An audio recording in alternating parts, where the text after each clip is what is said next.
بقول لكم ايه، انتوا مهما وريتوني ومهما سمعتوني الكلام ده مش هيخش عليا، هفضل اكله لو بتصنعوه تحت السلم. هفضل اكله برضك يعني، لان ده بيبقى قاموس عندنا يعني. هو ده اللي بيهون عليا والله العظيم يومي بجد.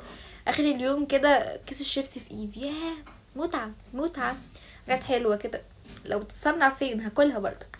يلا بينا نشوف طريقه تصنيع الشيبسي. بس قبل حاجه متنسوش تعملوا اشتراك في القناه وتفعلوا الجرس وتعملوا لايك للفيديو ده، وتقولوا لي بتتابعوني منين، احنا عارفين انتوا منين. وكمان هتلاقوا الفيديو ده كله على القناه. مش عارفه ليه هو قالب على ليفت. عارفين انتوا الليفت الاحمر اللي احنا بنخلله ده، هو قالب على ليفت، مش عارفه ليه. ايه ده بقى؟ تسطيه وتسطيه. انتوا مش هتخلصوا كده، تقعدوا 4 سنين تعملوا فيه. بصوا بقى البطاطس عامله ازاي. البطاطس محمره كده ليه؟ ايه سبب ان البطاطس تبقى حمرا كده؟ قوليلي قولولي قولوا لي ان برضك ماما ساعات بتجيب بطاطس بتبقى فيها حته حمرا كده. عايزه اعرف ايه الحمار ده. يعني انا سمعت ان دي بيبقى زي علاج ليها يعني، بتبقى حلوه. بس مش عارفه بقى ده صح ولا لا. بيحطوها على السير. انت بتعمل ايه يا انكل؟ ايش بتسوي؟ بصوا بقى المية طالعة ازاي، ما طبيعي يعني البتاع كانت جاية سودا قوي. بصوا بقى بقت طالعة بتلمع ازاي. طب والله نضاف. اكيد هتشطفوها تاني يعني، اكيد مش هتكتفوا بكده، اكيد مش هتكتفوا بصوا بقى بتطلع فوق ازاي اهو. ما نضيف اهو. لا والله ده انتوا ناس نضاف.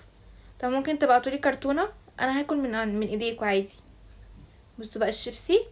فاكرين فيديو الشيبسي اللي احنا عملناه قبل كده؟ كانت بيعملوه وحش قوي قوي قوي. وكان البطاطس فيها حاجات بايظه كده. بصوا دي ما شاء الله حلوه، عجبتني. بصوا الشيبسي، بصوا واقفين بقى بينقوا لو في حاجه بايظه بيشيلوها. طب والله العظيم عسولين. طب ممكن تبعتولي. بيحطوا النكهه بتاعتها.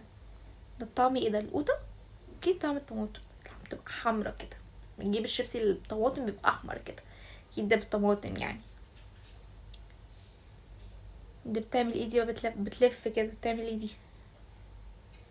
طب انا عايزه اسال سؤال واحد بجد، خدوني على قد عقلي. حمروها فين؟ انا ما شفتهاش في الزيت. شفتهاش في الزيت. عايزه اشوف اتحمرت فين.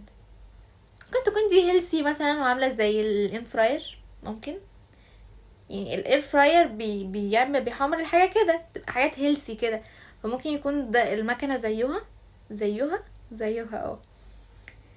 دي بنكهه الطماطم او الشطه. تفتكروا دي طماطم ولا شطه؟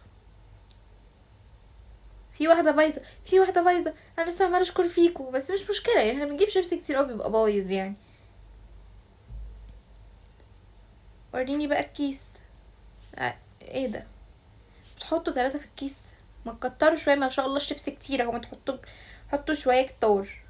انتوا اتعلمتوا من مصر ولا ايه؟ وريني بقى الكيس. وريني بطعم ايه طيب. انكل اصبر شويه، خلي عندك صبر. طب ورينا طيب